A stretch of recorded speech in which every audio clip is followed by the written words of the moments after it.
question that is always burning on everyone's mind. Want me to go first? I'll go first. Sure. So my favorite position would probably be I like to ride,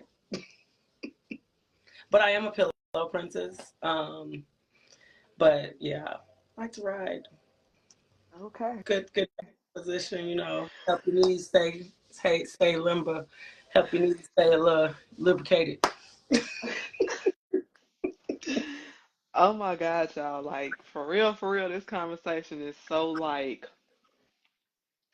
a little uncomfortable for me. I'm not gonna lie to y'all. I'm gonna be real honest. I'm not one to publicly amongst strangers talk about sex and what I like about it and all of that. I'm very like, this might be hard to be. I'm very shy when talking about this stuff. I'm not, no. Like my friends, yeah, I know them. I'm getting to know y'all, and yeah, talking about sex is Thank you, thank you. Got to keep them young. Oh, talking about sex for me is crazy right now on live and very uncomfortable. I'm not gonna lie. So if you see the tenseness, and that's what it is.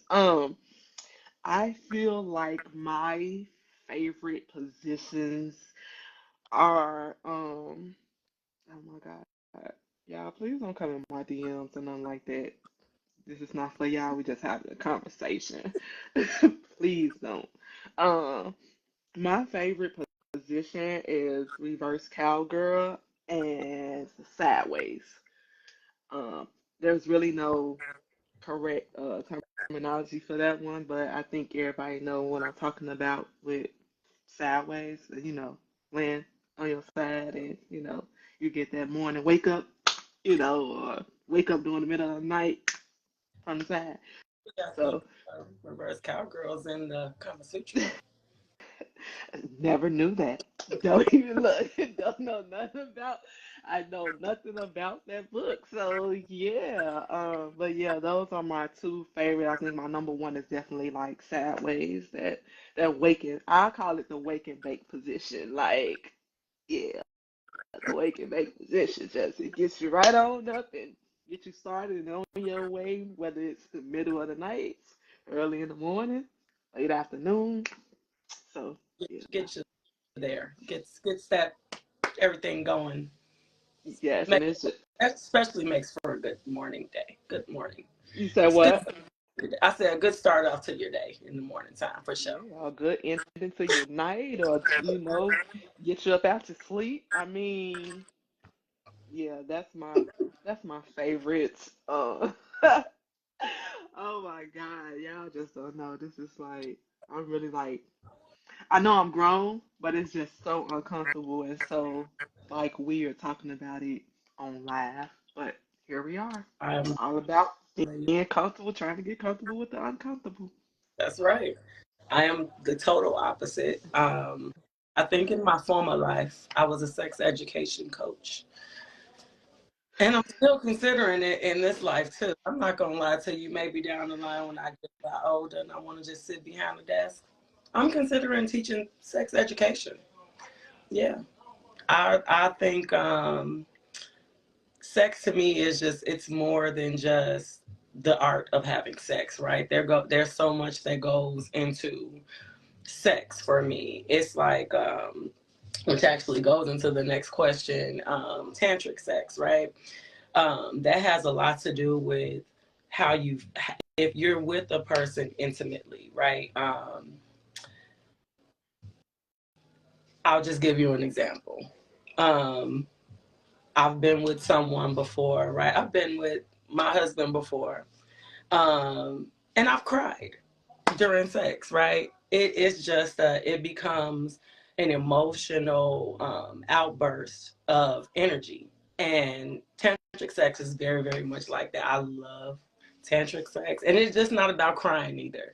It's just having an emotional, an ultimate emotional connection with someone when you have sex. It just feels so good, and you just want to be in their skin. You just want to like it's like a cosmic experience compared to just I'm having sex and yep, that was good. All right, I'm gonna holler at you later. It's like you just don't want to leave. You don't want to necessarily stop. You just want to be with that. You just want to be in that person's skin. I don't know how to explain that other than that. Like you just really want to be so close to that person because it feels so good. And this person is literally taking your body. You're almost having like an out of body experience. That is like the most amazing type of sexual intercourse that I love. I love it. It's just a wonderful feeling.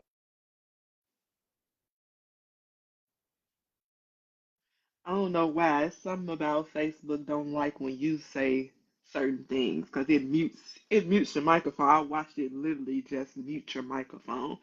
I don't know what Facebook be on with you. Hopefully, hopefully you can unmute it. I don't know, but that's hilarious that it keep. It's not hilarious. It's annoying, but it's hilarious because it keeps picking you to do it too. Like, why does it keep picking you to mute your microphone? I don't know. Um, we gonna have to we gonna have to abandon Facebook. We gonna have to jump ship onto And some other. I hear you now. Yes. goodness gracious, why did they do this to me? Now I can't even get my damn. No, hold on, wait. No, So I won't even let me see my face. Okay, there we go. I find it quite ironic. I'm gonna just mention this and keep it moving. I find it quite ironic because we had our conversation last month about zodiac signs and you talking about the emotional part and the fact that you love this emotional sex or experience. Let me not even say sex, but this emotional experience ties back into your Pisces trait that you fight so hard against to say it's not your trait. That's one. Maybe that's what they mean when they say that we're emotional. Maybe it's during sex. We're very highly what's the word I'm looking for? Um we have oh my god, what is the word I'm looking for, girl? We have high sex drives. Oh, most definitely, you guys do. Most Very high definitely. drive. Most definitely. Like I say mostly all water signs. Hmm. Like y'all do not play when it comes to that. Like, yeah, y'all don't play. That yeah. I'll say that. I haven't had a sexual experience with a water sign, but just my friends and family and stuff like that. Yeah, y'all some y'all something different when it comes to that. Y'all. We're people. I feel like we're people pleasers. People with high sex drives, not just all people with high sex drive. I'm just using myself as an example because I don't want to speak for everybody. I'm a people pleaser when it comes to me having sex. I am. I want to make sure that you're happy, and in turn, and I think this also goes into tantric sex as well, right? Like that makes me happy, and that will stimulate me enough that I don't even, have to finish. Got to watch what I'm saying on here, apparently. So, have to get to an ending for me, right? The ending for me is getting the ending for them, if that makes sense, Oh right? That no, it makes sense. right? You aim to please, and that by aiming to please, it pleases you Yes, because you're pleasing your partner. yes. I totally understand. And me, I I feel like when I was younger, I really just cared about pleasing people. Like that Mhm. was my goal, that was my end goal, like to please you. That was my all in all, like to make sure you're good.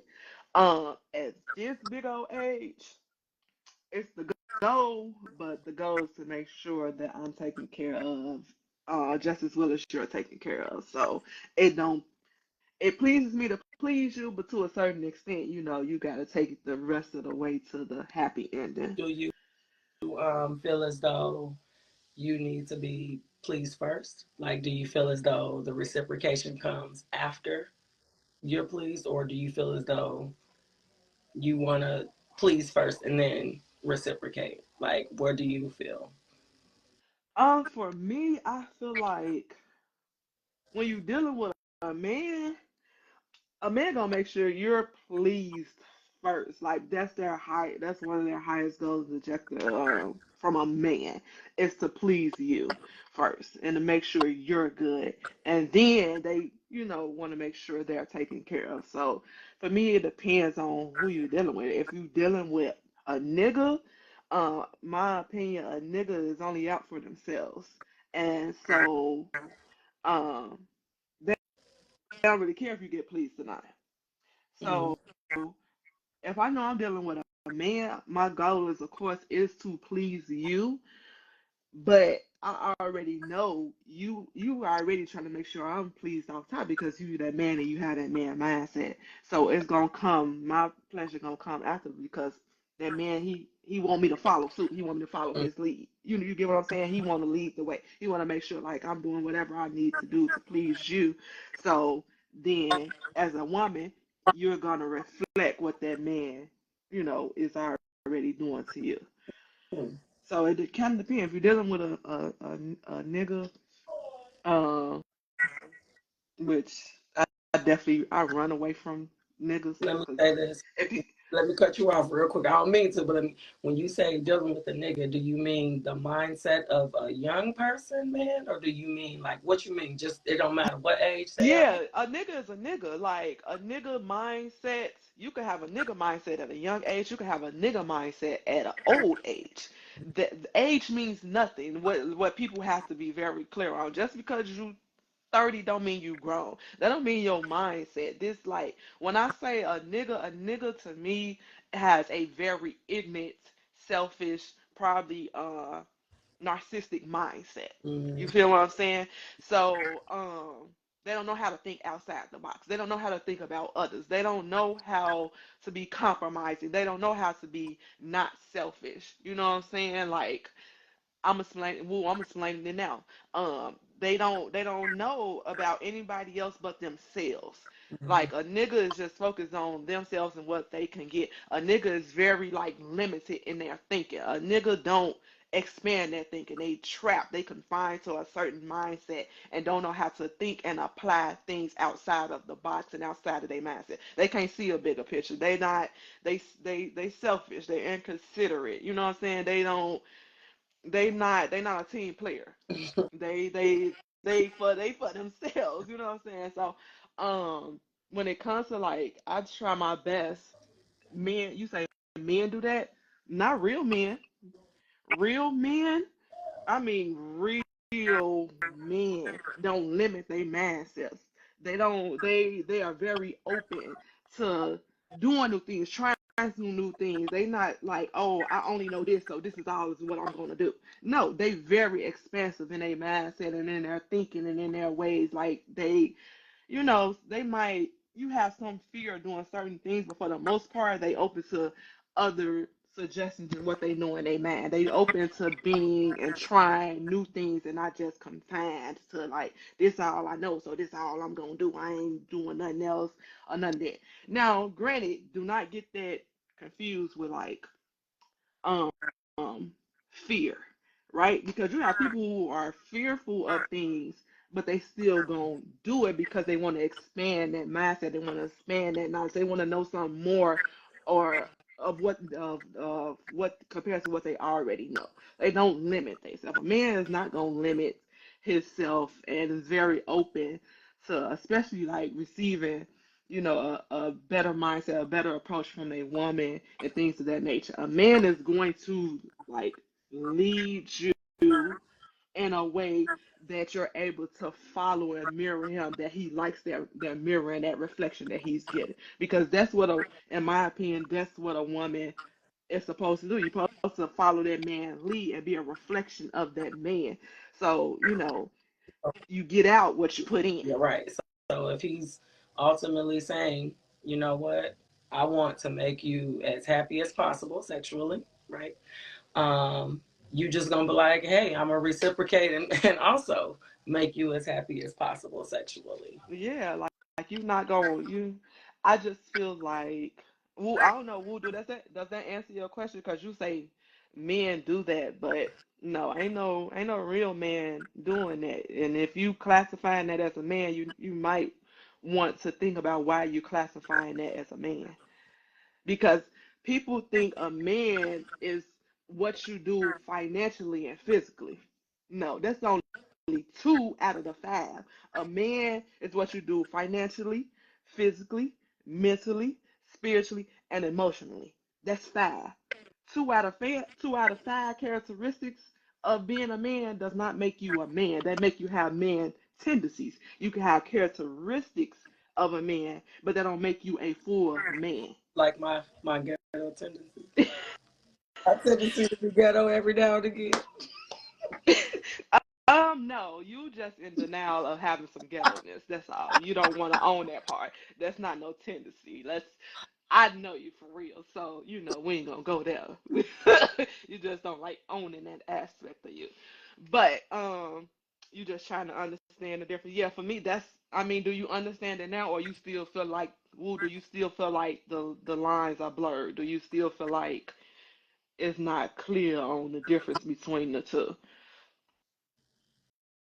Because a nigga think he can't learn nothing from a woman. A woman can't teach him nothing.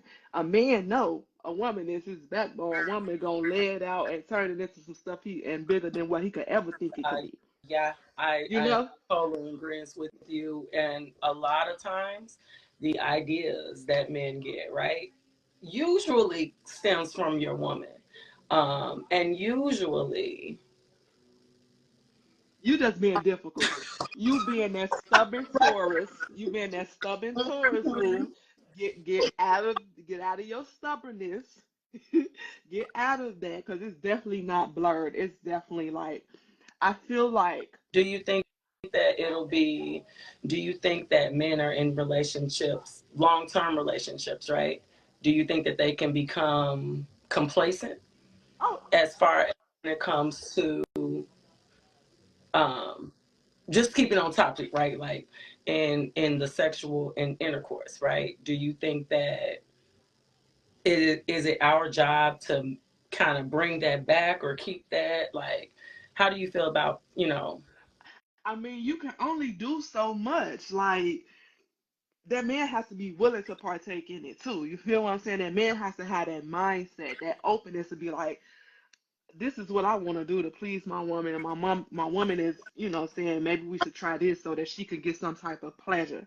You know what I'm saying? Or I'm suggesting we do this so he can get more pleasure, and he's willing and have an openness to it instead of being set in his ways and saying, like, I can't learn this, or I don't want to do none of this, or I don't know anything else. Like, that's a nigga. Like, you're not willing to open yourself. You're not willing to try and learn new ways and new things and new approaches. You want to be complacent. You want to be stuck in that mindset. So if that man is not willing and trying, it's hard for a woman to bring something to the table with trying. Let's try this new sex position, or let's watch this video to get some ideas to spice it up and do something different. If he's not willing to, or don't have an openness or want to try and just complacent, you can't improve that. You can't do nothing with that, because now it's just you. You don't have a partner in this, and you're supposed to have a partner in this where you're willing and open to try this and do new things together to please each other. I'm not making it seem like it's all about just pleasing a woman. What I'm saying is, a man has no problem starting off and making sure that a woman is sexually satisfied, because he know, if he know that he dealing with a woman, let's be clear, you got to be dealing with a woman too. You can't be dealing with no hoes or no bitches. Bitches and hoes are two different things compared to a woman. So you got to know what you're dealing with.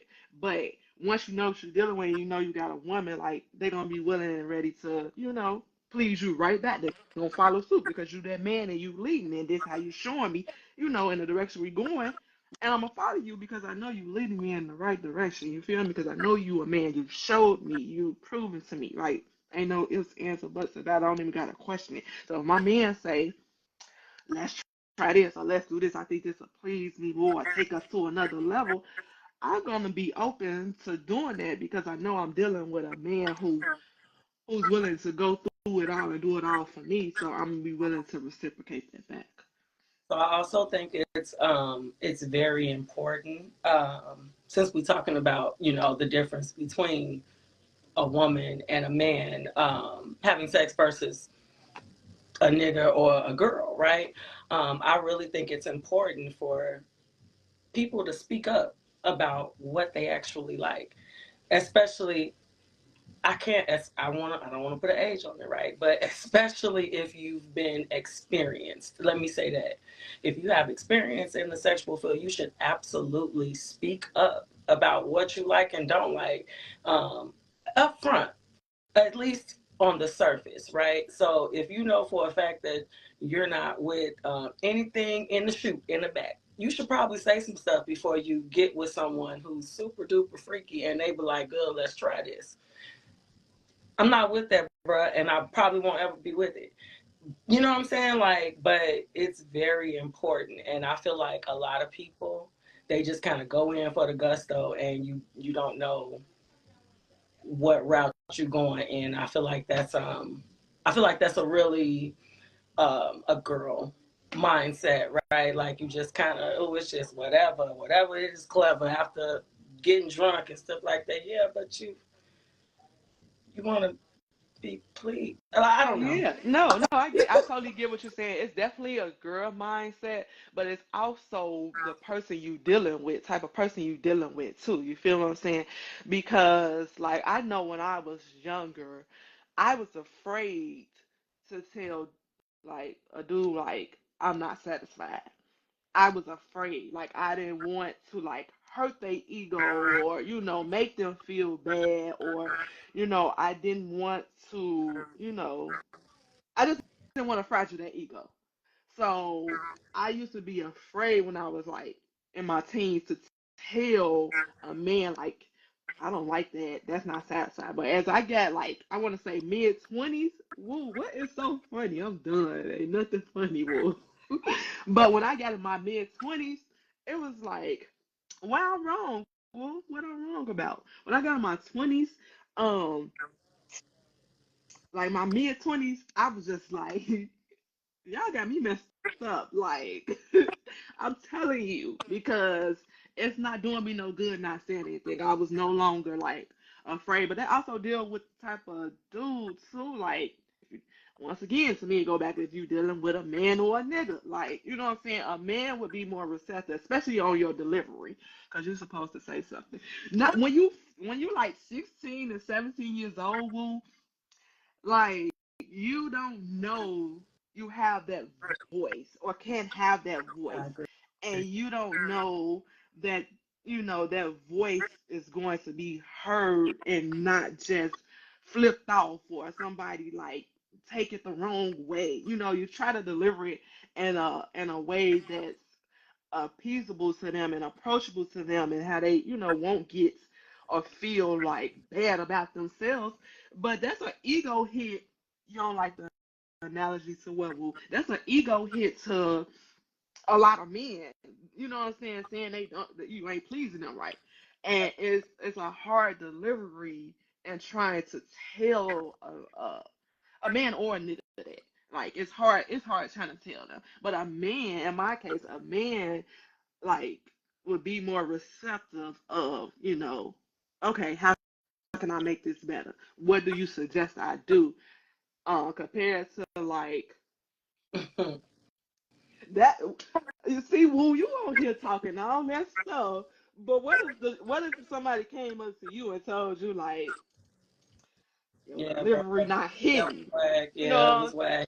it wasn't doing what it needed to do, like you not satisfying me. Well, if somebody came to you and told you that at a young age, I ain't even talking about right now. I'm talking about at a young age, you 16, 17, 18 years old, and a girl come up to you and tell you like, hey, you not man, whatever. You not even you so stubborn.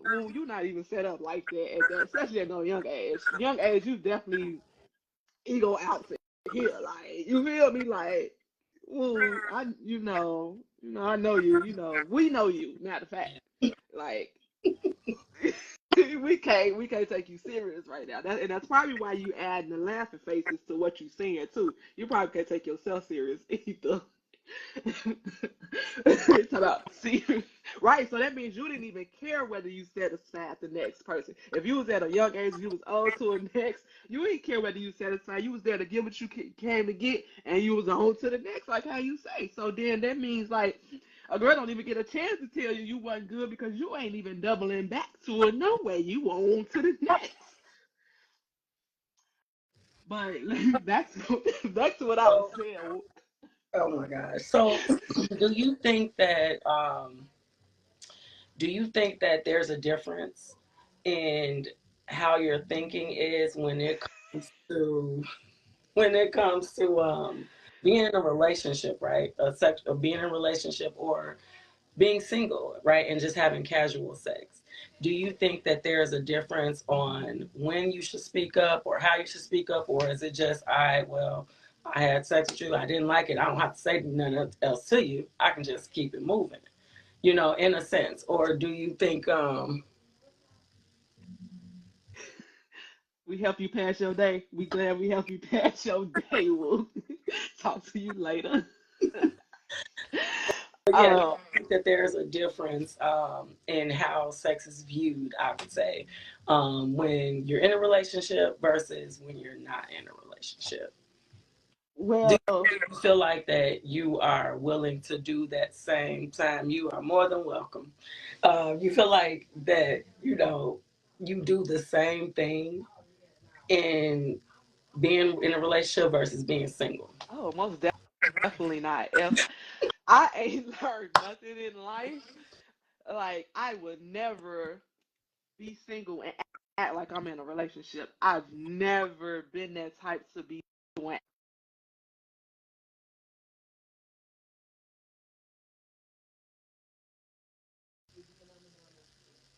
Hello? You not? Yeah, can you hear me? I can hear you now. Yeah. Okay, my bad. I had a call come through. We definitely will. We all for support. Like, comment, and share our stuff, woo. And we definitely would do the same and support you. We here to support those who support us. You feel me? We ain't got no problem with that. We got you if you got us. Yeah, for sure. Um, so for me it's definitely a difference. I'm not doing what I'm doing when I'm single. I'm not doing what I would do in a relationship. Like I never gave that type of energy at all. Like you not getting no relationship type of me out of and I'm single. No. Um Okay, so let me real quick before you finish. Not I'm only talking about Sex. You only talking about sex? just sex. I ain't talking, Okay. yeah. Well, that's still the same thing. You're not getting no relationship me and single me. No. When I'm in a relationship, it's no holds bar for me. Like no holds bar because I'm in a relationship with you and I'm going to give you like my all, my everything because I decided to get in a relationship with you. For one, I'm not even the type of person who do relationships like that. Like I'm a person like I'm picky with who I get in a relationship with. Let me be clear on that. Like Mhm. so if I'm in a relationship with you, oh baby, you done made it to the end of the rainbow, like the pot of gold with me. Like that's how I am because like I'm not the person who like jumping in relationships like that. I pick out the relationships I get into and it's I can count on one hand less than five fingers how many relationships I've been into because I'm very big on relationships. Like you don't do that with anybody. So when it comes to like sex, when I'm single, you not you not getting the relationship type of intercourse. No, not at all. Like you will be you will be lucky. I'm not even gonna say lucky because that sounds like too arrogant. But I'm not no, you getting the basics of the basics. Um if I'm messing around with you. But at this big age, I don't even want to mess around with people. When I was younger, in my teens to my early 20s, yeah, let's have some fun. Cool with that. I had no problem with that. But you're not getting all of me in that fun either, though. You know, like, because you just some fun. You're not nothing permanent. You're not nothing I should be giving my all to. You just something for. the moment or the time span that we have. So I'm definitely not giving you my all in intercourse on some single stuff. No. Like you get two different types of meat. And like that's why it's funny to me, like for those who like in the past when I was younger, I had people I had fun with, and those people I had fun with used to try to like mess up my relationships by saying like, saying little stuff or going back saying this and that. But what they didn't know was you didn't experience the same me that this person in this relationship had experienced. It's Mm-hmm. never the same. I never give. You gonna get what you give you gonna get what I give in a relationship as being single ever. So you get two. It's two different versions of me. So those who experienced me while I was single, nowhere near like what I give and do when I'm in a relationship. Like I'm such a overly pleasing, satisfying person to my mate in a relationship. When I'm single, you gonna think like this all you got, this all you doing, like ain't nothing else coming with it. Like no, because what reason are you giving me to do that? I'm single and we having fun. Like this ain't no ain't no commitment here. Ain't no reason for me to be doing all that. And I feel like some might say, well, that's how you get to the relationship point with, you start out having fun. It might turn into a relationship. I don't even want it to turn into a relationship from just having fun. Uh, I can't take that serious. Yeah. If I categorize you as just having fun while I'm single, you just having fun. That don't turn into no relationship for me because of what we even basing it off. I need a solid foundation and having fun. There's nothing solid about it. What about you? If I were single, just keeping it to sex, right? If I were single, like you said, fun is at the top of that food chain for me, right? I don't really care because if I'm going and if this is if I were single, right? If I were single, Okay, yeah, we get that. I gotta make sure I say that a few times because um, I'm gonna make sure that I'm gonna have the most fun I can. It could be my last time having sex. It could be this was just a one night type of thing. It could be any of that, but best believe that I'm going to make sure.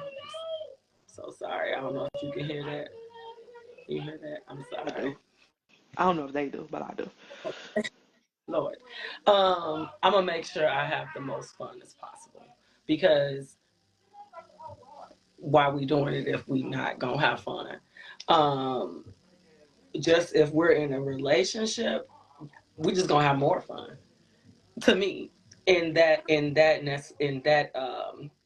aspect of just talking about sex. You know what I'm saying? Like I'm gonna have fun regardless if I'm single or if we in a relationship. It's just you just gonna get it more if we're in a relationship. Now you just gonna it ain't gonna be oh dang I saw her Monday and dang man I wish I could just see her again on Wednesday. Oh, we're in a relationship. It's gonna be for me. It would be a more of a constant and a reoccurring thing versus just every now and again. But best believe I'm gonna have fun. I'm gonna have fun either way, and I'm gonna have Yeah, the most fun because I want to be pleased, right? Like, yeah. yes, Most definitely, you should definitely have fun. I definitely agree with the having fun part, and like you say, you gonna do what you do, and for mm-hmm. me, I'm just like I'm not giving you my all because you don't deserve to experience my all. You know what I'm saying? Like I don't know. I feel like something should be saved. But like, and I get what you're saying. Like, you'll have more fun.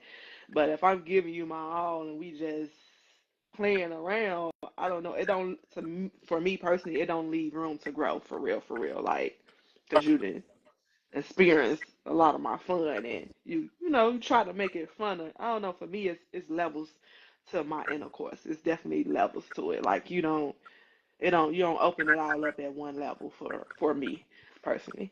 But that's just me. Yeah. See, I think that like we were saying before, you know what I'm saying when I asked about the complacency, um, I feel like when you're in, I get what you're saying as far as, you know what I'm saying, like the levels of it. But I just feel like you can always add. You can always add. There's always something that can still spark that interest and keep that interest, right? In the person that you're in a relationship with, a sexual relationship with, even if it's casual sex. And people, you know what I'm saying? There are people out there that aren't in relationships, but they have casual sex with one or two people or whatever it looks like, right? And this is what they like with this person, and it's nothing else outside of, yeah. And I feel like even if you just in having casual sex with, a person, you just can always add. That's why the Kama Sutra is so big. I can't remember how many positions is in it, but it's a lot.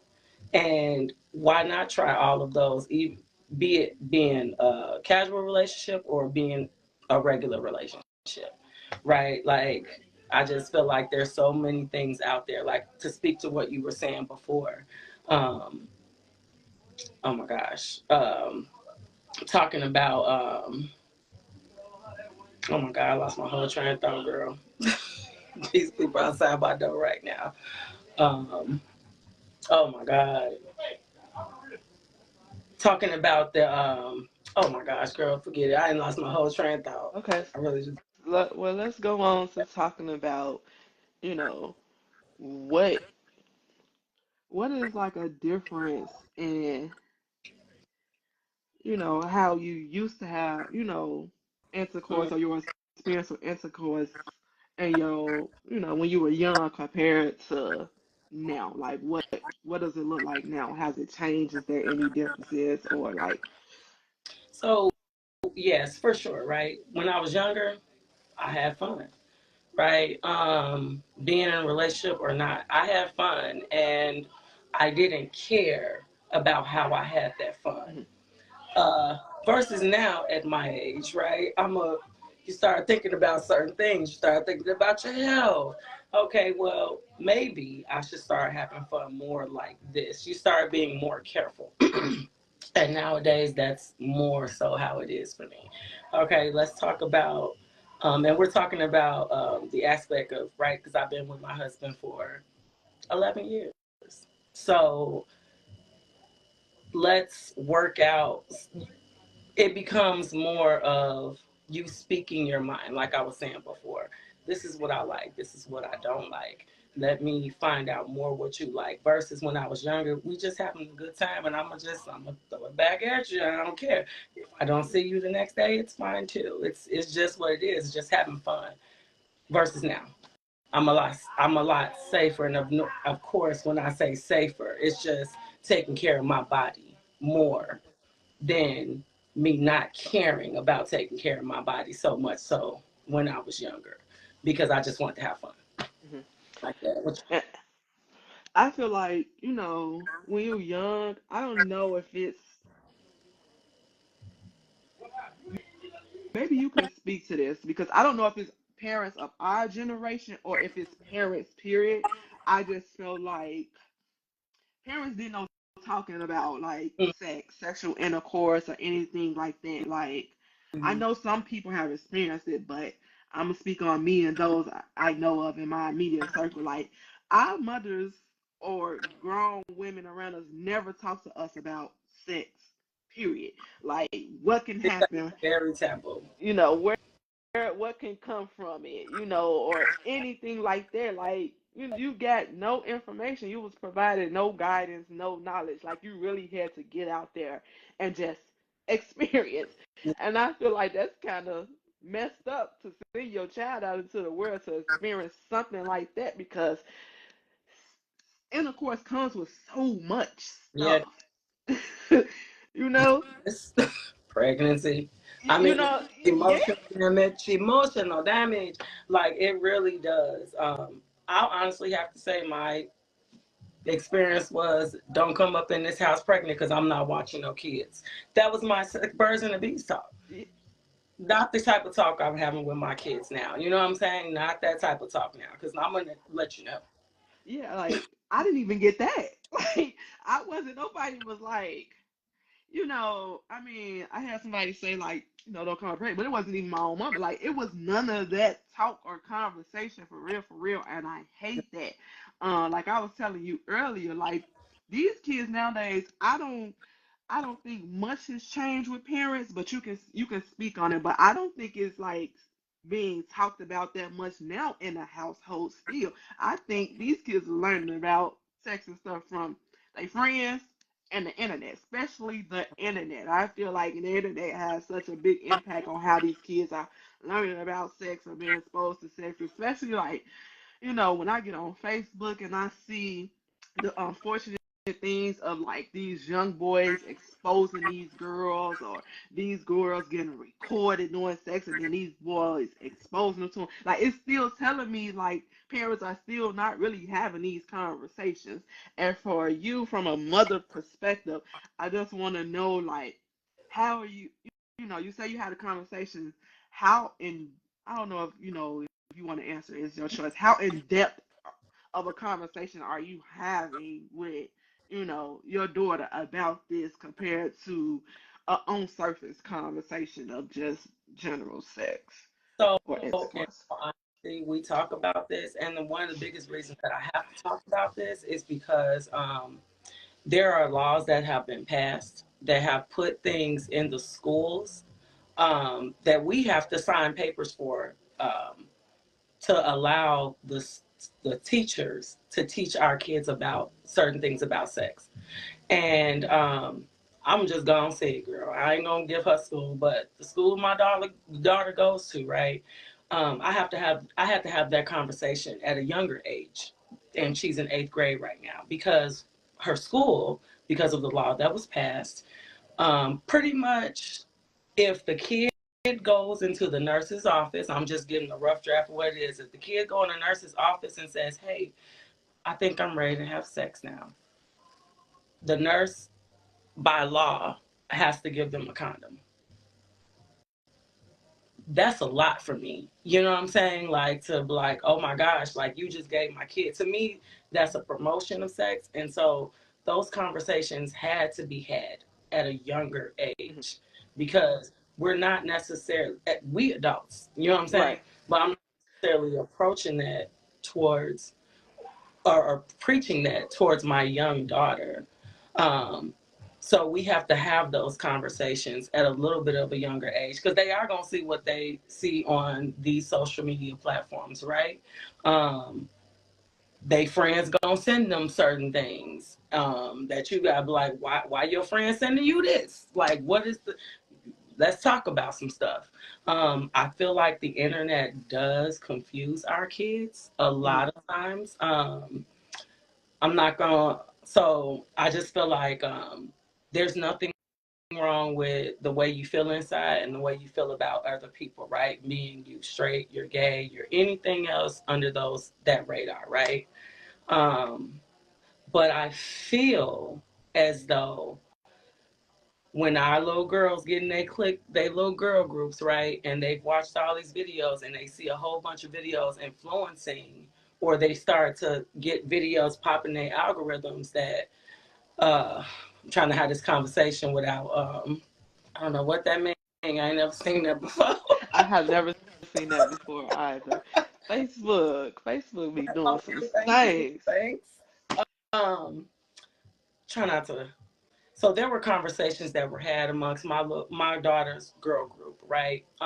There's nothing wrong with being bisexual, but all of them think they are. What? So y'all just whole group just well we you know what I'm saying? And I'm not necessarily saying it's all of them in their group in that sense, but it's a lot of them, and I feel like that has a lot to do with what they're seeing and what they being pushed through our platforms. Hmm. You know what I'm saying? And it's just like I don't get it. I know one of the girls said, "Oh well, this is how I know it is. At least part of the reason." She says, "Oh, I'm gonna grow out of it."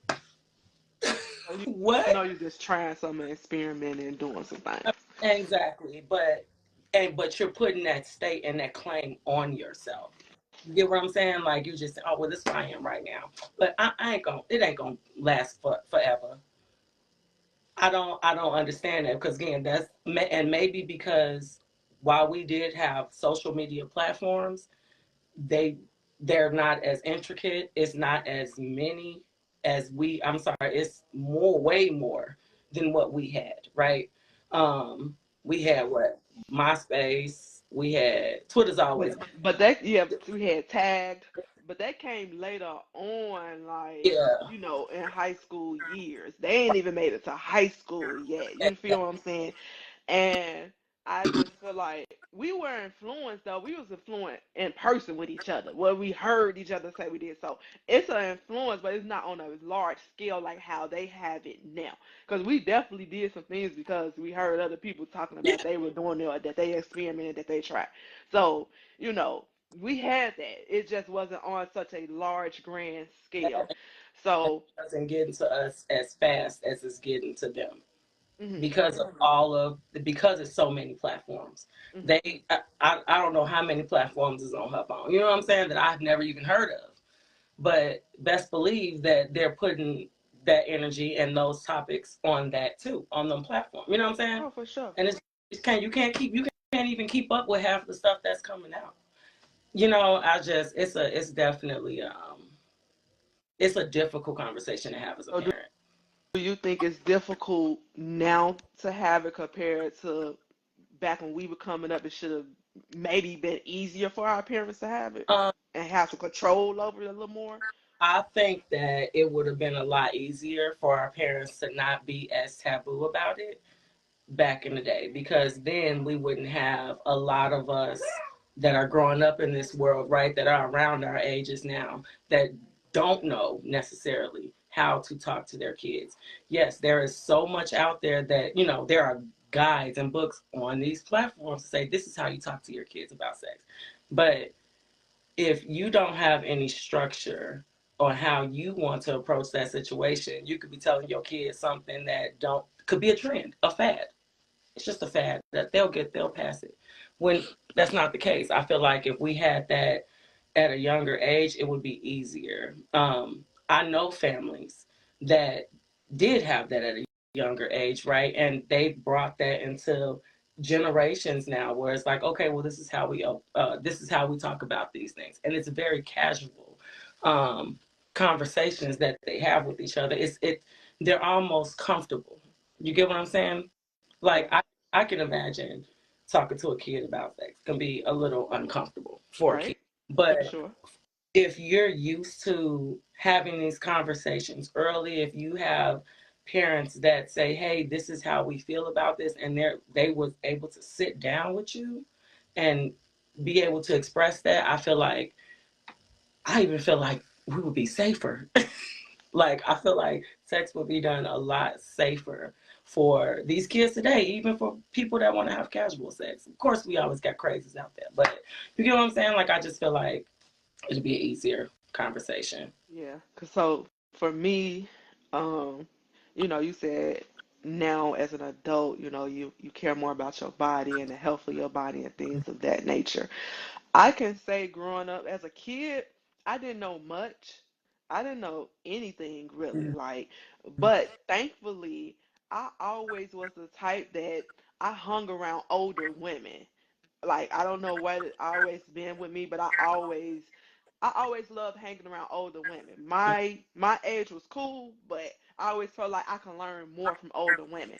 So because I hung around older women and older cousins, female cousins and stuff like that, I, I can say like hearing their stories and seeing what they was going through was like, oh no, I don't want Which no parts and none of that. That sound crazy. That sound horrible. That sound like you shouldn't be going through stuff like that. And growing up, like I grew up around women who they all had kids, and unfortunately, they all were single mothers. All of them, every single one of them was a single mother, and I was the only one without a child. Like, so I'm like 16 and 17 years old, helping them raise their kids and watching them and having that up close experience. like made me like reconsider and think about how I move with sex as a young girl, because my mother or nobody else was having those sexual conversations with me at all.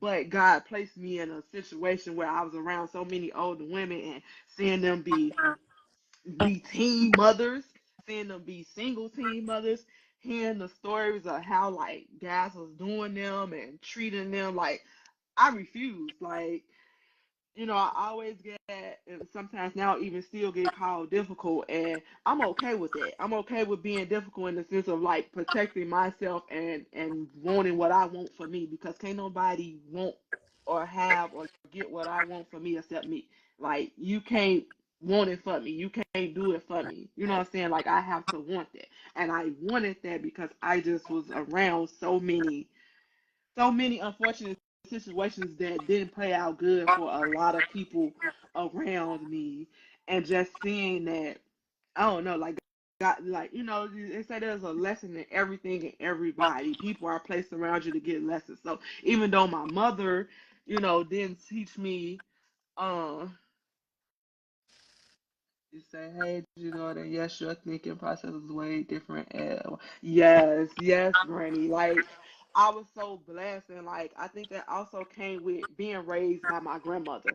When you raised by a wise woman and in the presence of a wise person, like, you absorb so much wisdom, and I was so grateful that I was that granddaughter in the house with my grandmother.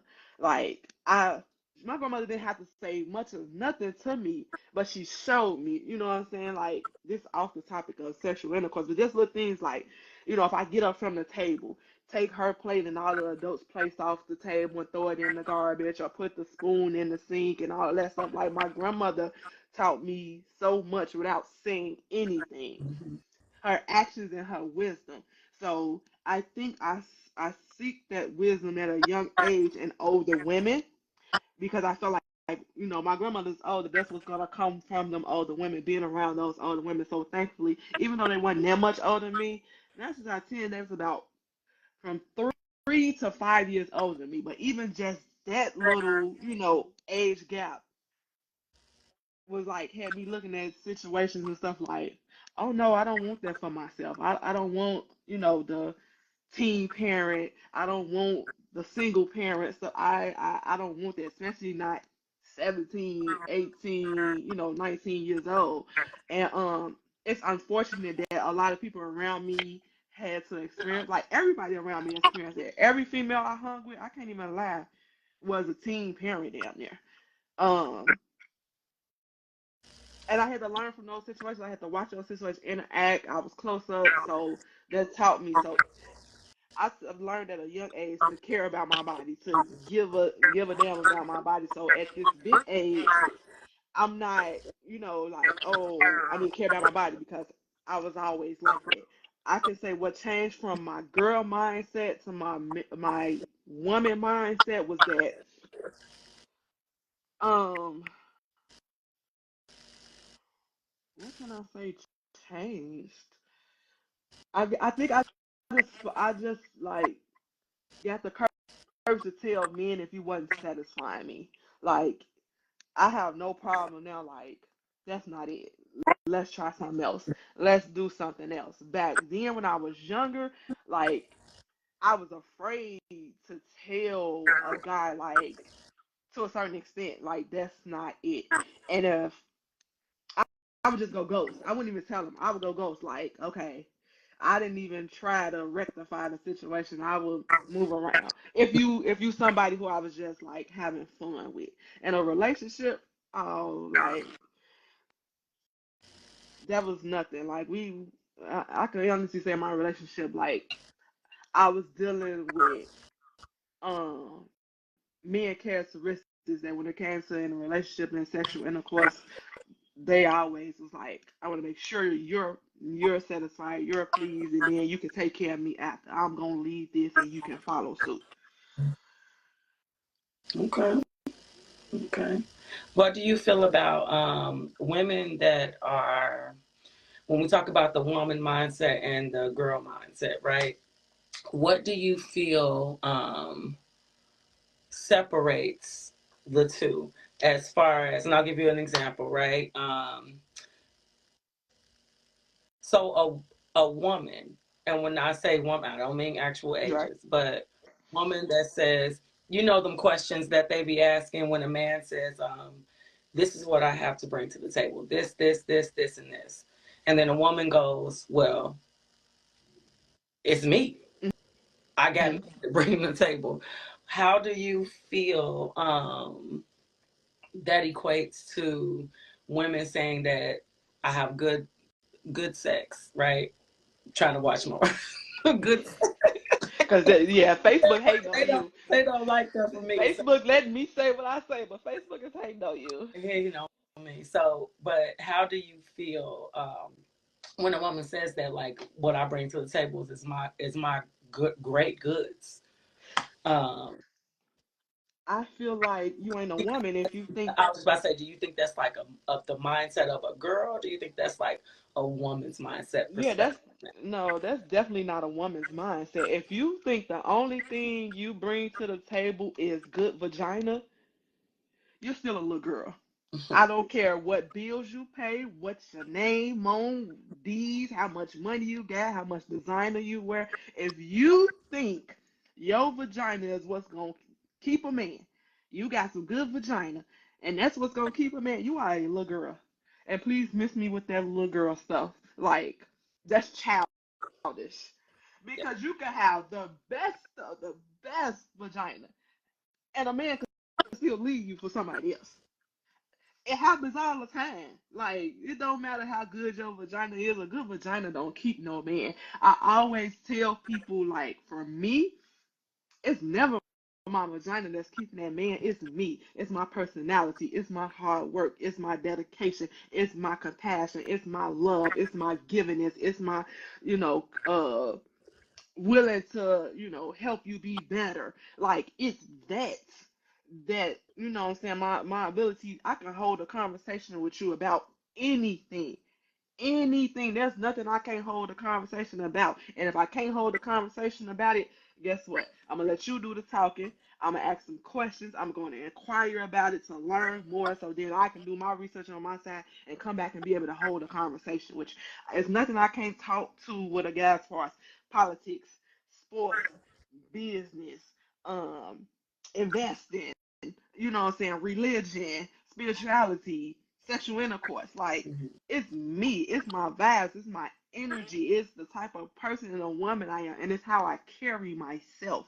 You feel what I'm saying? Like, I could get out here and like how we was talking about the last one of the last lab about there's levels to ghetto-ness, right? Mhm.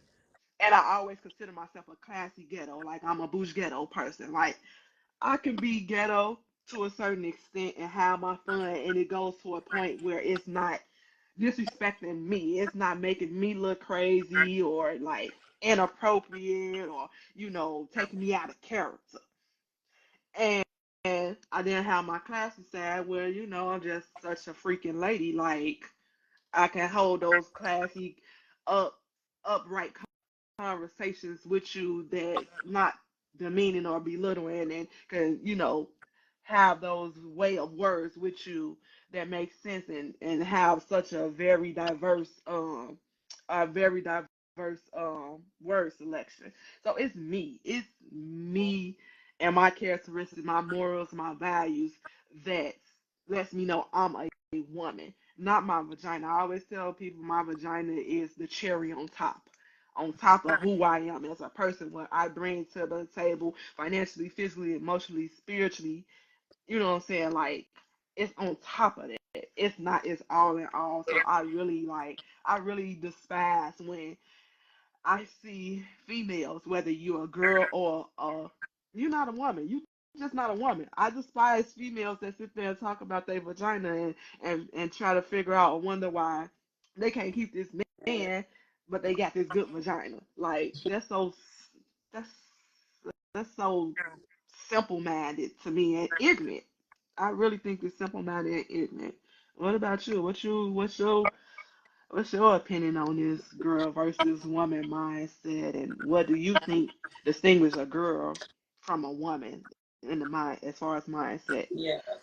Actually, so I definitely have to agree with you, right? Like, I would never think that the only thing that you should bring to a table is sex. Like, unless you're in a casual sexual relationship, right? That's the only time that that would actually work because we're not here for anything else other than what this is, right?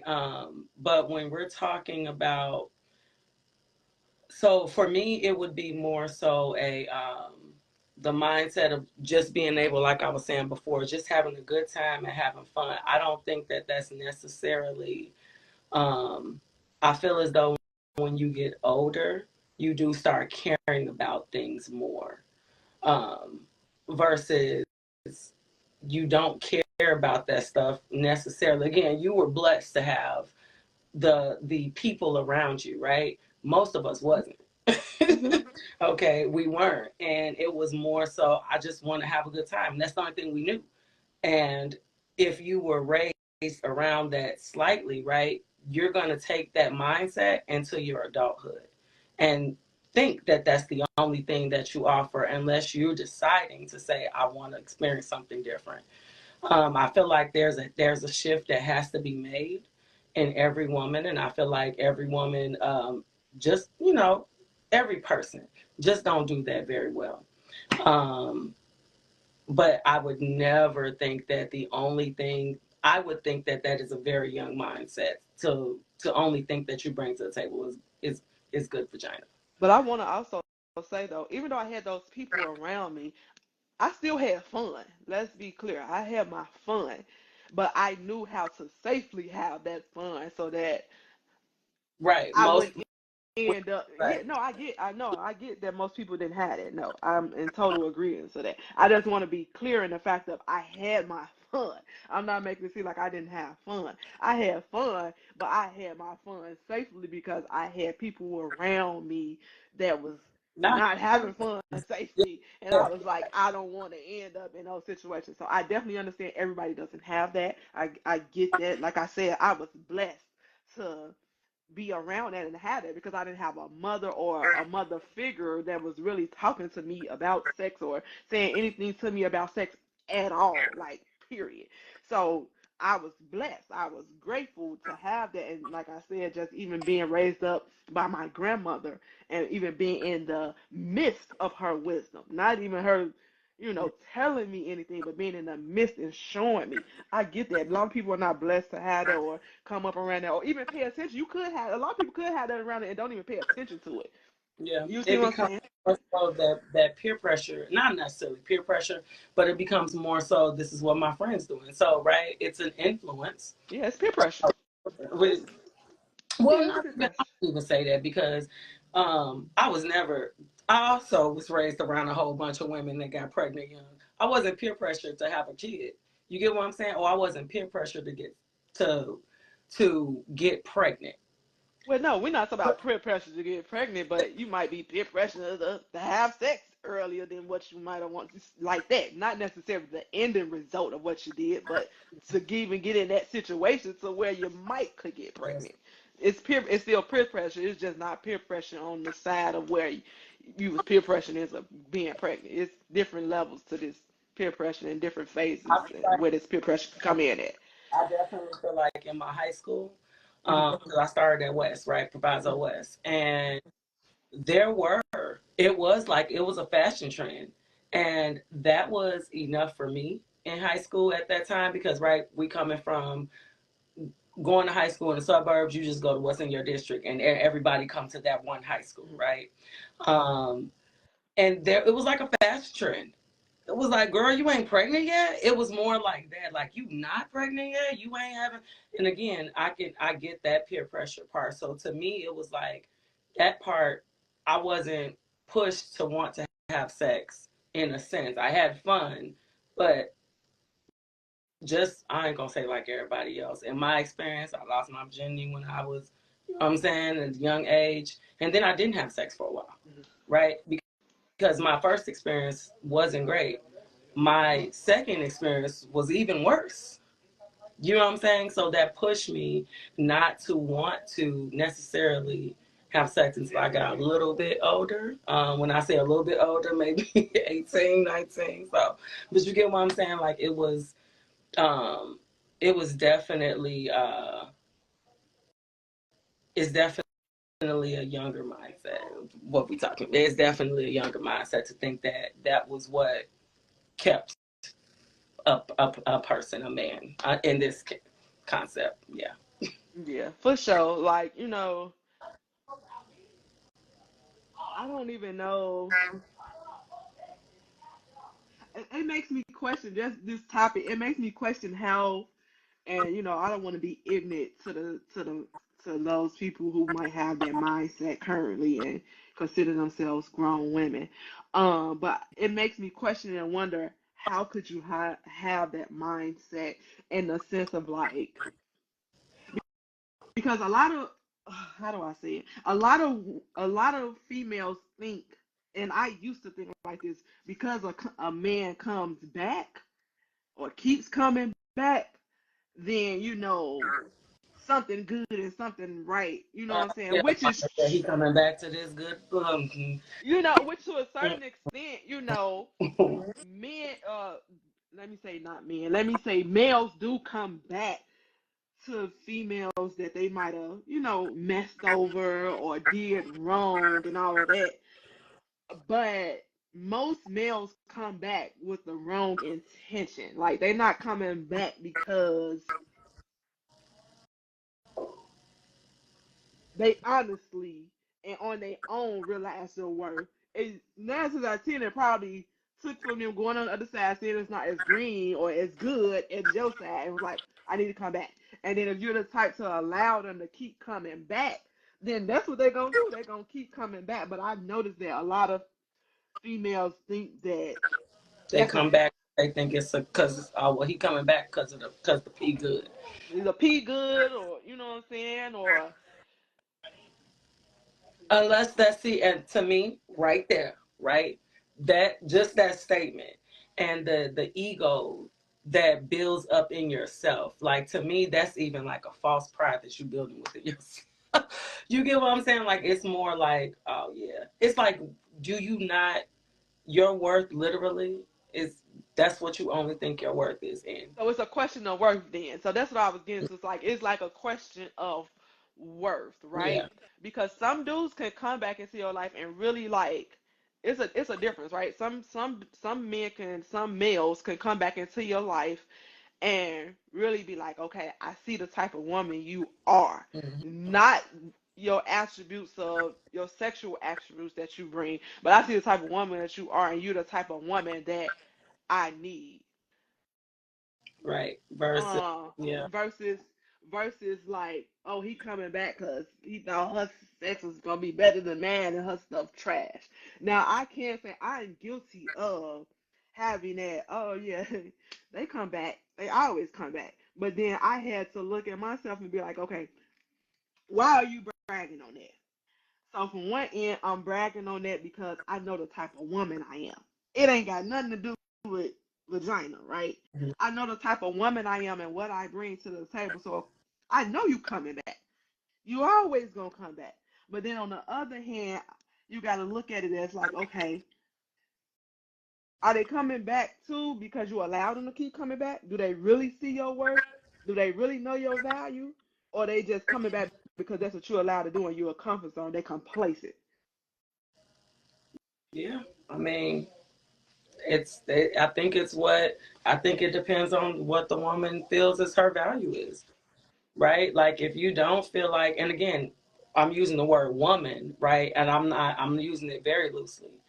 Um, it really depends on what you feel your value is. Like, does a prostitute feel as though she's worth more? Like great example.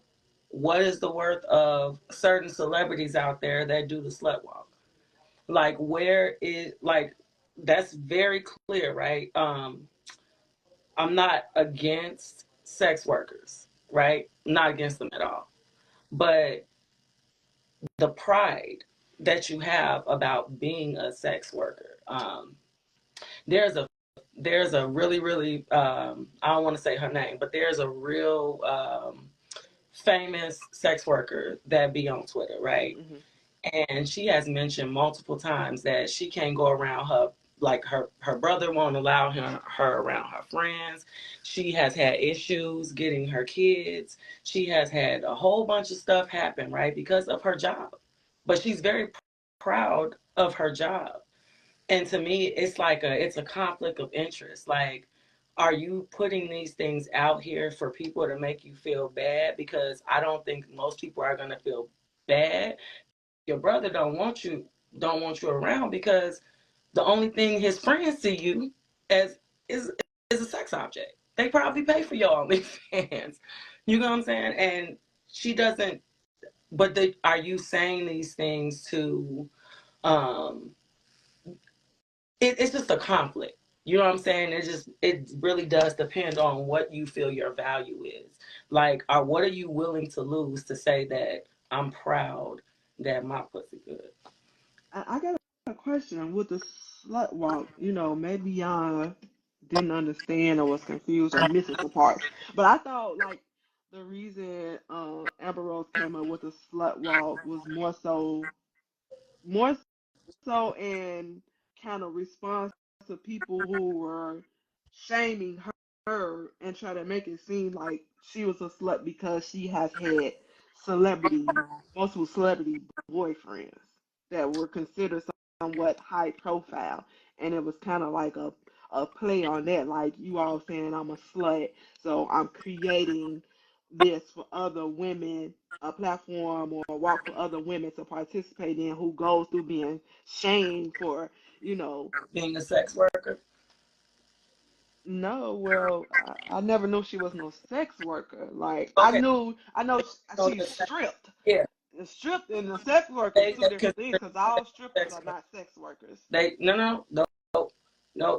Coming from speaking to somebody in the field, that's all considered sex work. If you are doing anything, and I'm only speaking from someone, I can't speak from experience, right? But I'm only Right. speaking from someone that's in the field that I speak to on a regular Mhm. basis.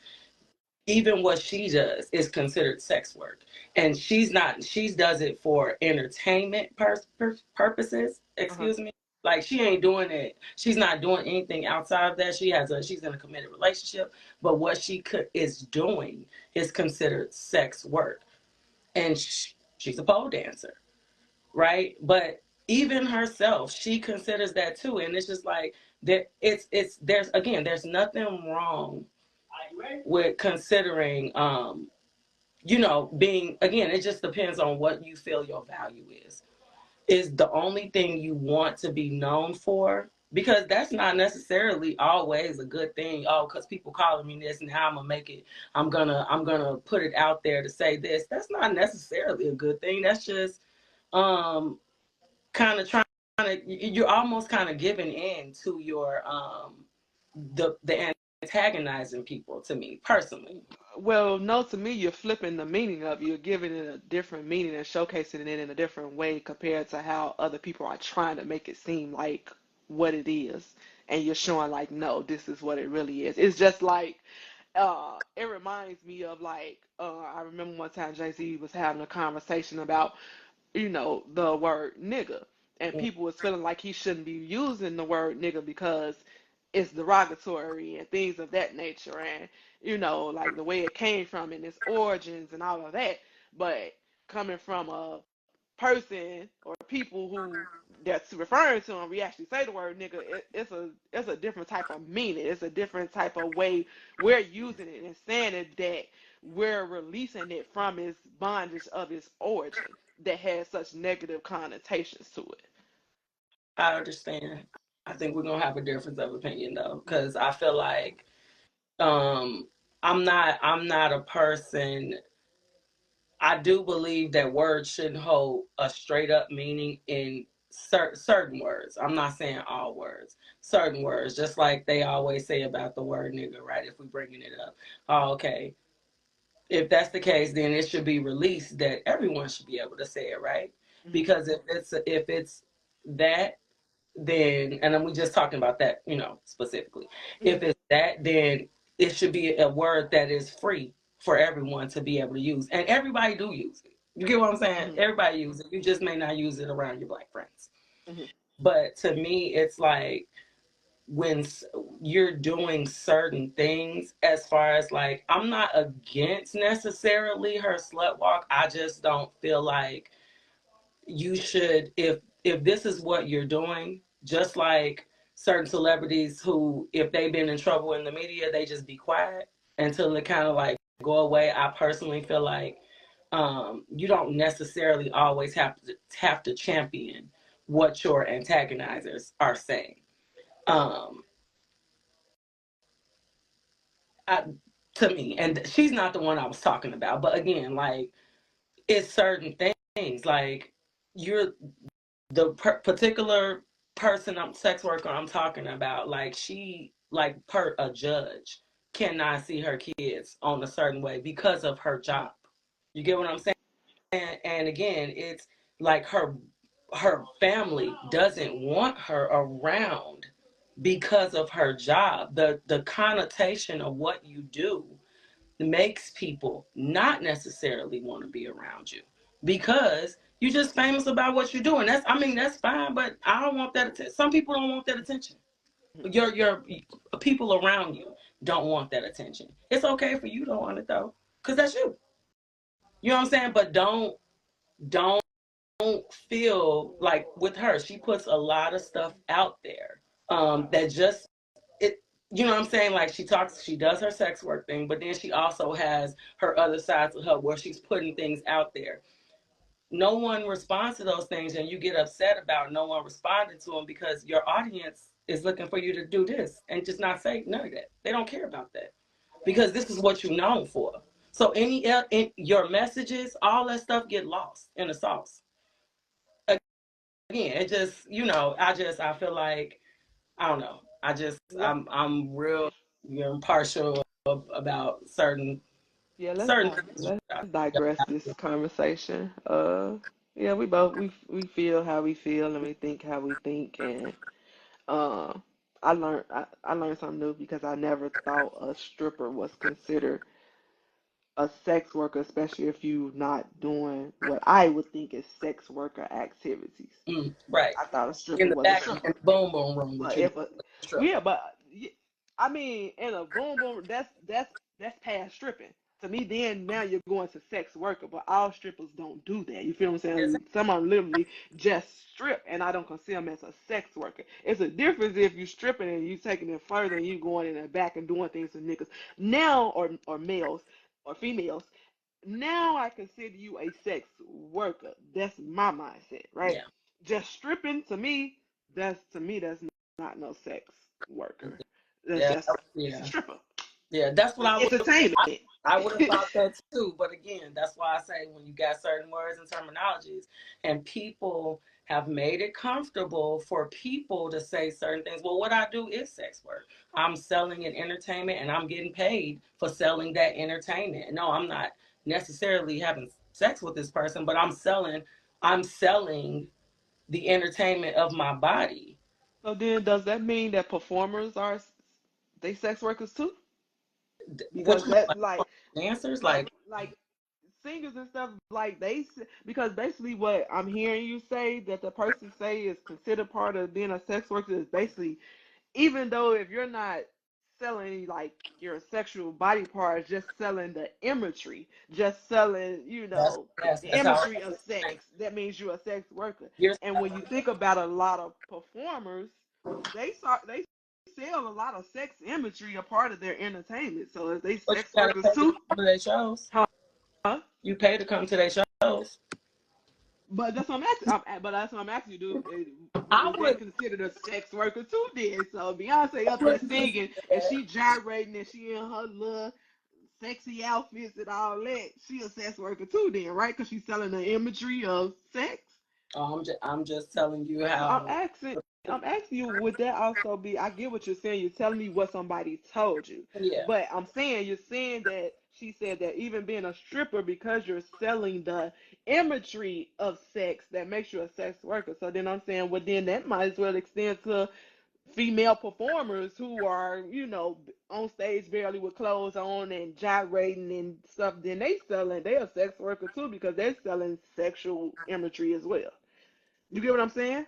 Yeah, I get what you're saying. I think with hers, from the way it understands with me, right? The way it resonates with me is if you are legitimately taking off your stuff and you're doing it in a provocative way, and I hate to use the word provocative, but if you're doing it in a provocative way and people are paying to see more, you take off more. That's how it sounds to me. And Okay. she would that's how it is. If you taking off more and you getting paid to take off more, even though you're not having sex with them at the end of the day, you're a sex worker. You are getting paid for the imagery of sex. Yeah. But it's that mindset, excuse me, it's that mindset that says she's very proud. She would go and do the slut walk. You get what I'm saying? Because she feels as though she's a sex worker. Yes, I'm a sex worker. I go out there and walk out with that with her because I'm proud to be the person I am. Hmm. So yeah, Interesting. yeah, I just learned something new or exposed. I don't want to say learn. I got exposed to another way of possibly thinking or seeing some stuff. That's yeah. Or interesting. about how people consider themselves when it comes to what they do for a living, and just bringing it all around on again, you still have to be very careful with the lines, right? Of the mindset of how women think versus how a girl thinks. Um, I personally think it's a little childish to always just like I'm just to say I'm just proud to be a sex worker. I just think that you should have more value for yourself. Hmm. You can be an extremely smart person. Um, Particularly the girl that which don't make her a smart person, but she was in the military before she did all this. Hmm. And again, that doesn't make her a smart person or anything like that, but like you went from doing that, unless that was her outlet, right? I don't know her backstory. It could have been her outlet, could have been the same thing as Amber Rose, right? Like, okay, so people calling me this, even though we don't know what she did in the military, this girl particularly. It could have been her outlet to say, I want to do something totally different from what I was doing before. And boom. I'm not sure. But yeah. Yeah.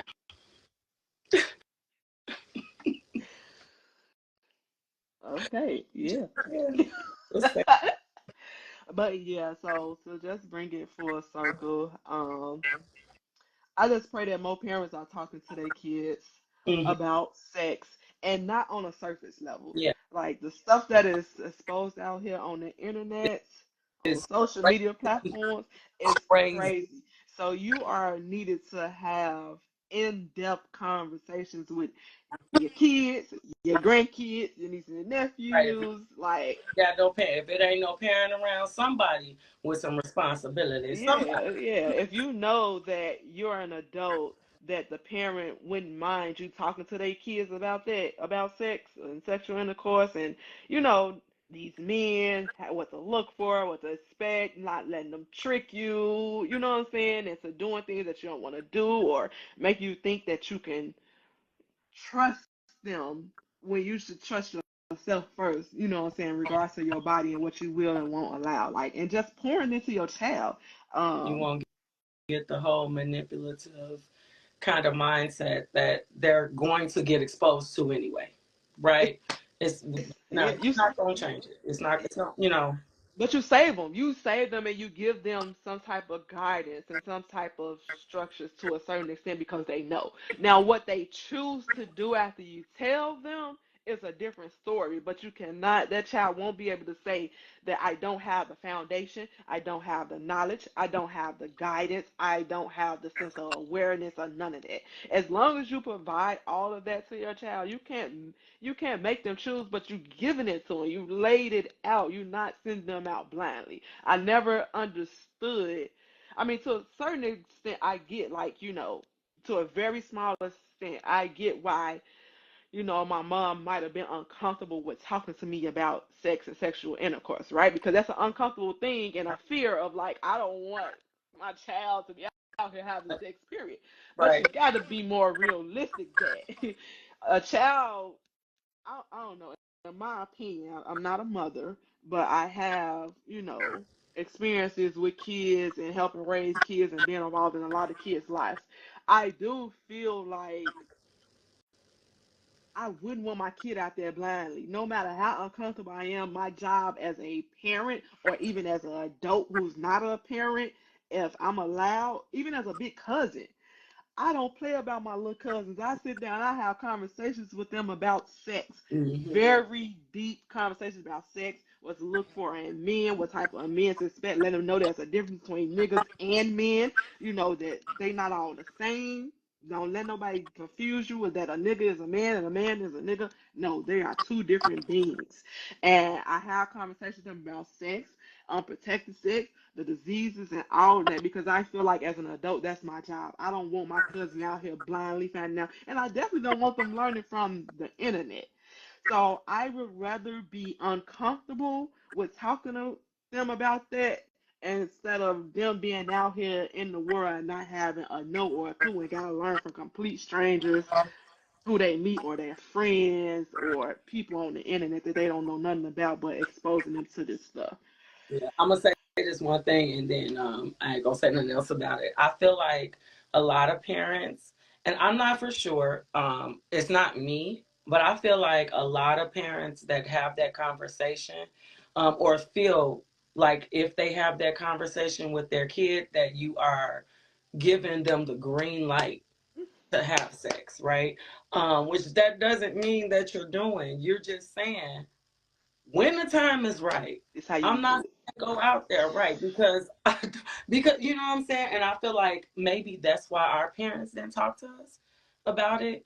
We're not gonna talk about the parents that like maybe had their kids young or whatever, right? And they just like um they don't necessarily. It's a generational thing, but I do feel like that maybe some of our parents didn't talk to us because they thought that they were giving us the go Oh, to to have sex. I agree. I agree with that's the case. But even as a generational thing, you as some as a person who's an adult or a parent now, Hmm. if you didn't experience getting that, right? Right. You know what it's like to be out there Hmm. blindly. You know what it's like to not have no direction, no guidance, nowhere. Like, who do you turn to? Well, what do I do? I don't know what to do. I got to figure it out on my own. You know how that feels. So for me, it's like, how could you want your child to feel that same lostness, like no guidance, no sense of direction, what to do, where to go, who to talk to, no comfort in like I feel like none of that's that. a lot of with a lot of our with a lot of our black families too, girl. I feel like we have such stigmas. I know this is like going way off the subject and we cut after this, but it's like we have those stigmas of these curses that'll be placed over you if you know what I'm saying? But again, it's our duty to break these curses that have been over our families. Like it's okay to have that conversation with your kids about something that can affect their entire life. You know what I'm saying? But I just feel like, and I'm only speaking from a black family perspective, right? We got a lot of secrets amongst us, and one of the things is like you don't tell your kids about that. You just make sure they know. Don't bring no kids up in here. Don't bring. Not how you get the I kids, ain't so that right. you Don't don't bring them in there. not right. Exactly. Not how you even get the kid. You got that class in high school, I guess. You know what I'm saying? When they showed you the picture, that's how you get it.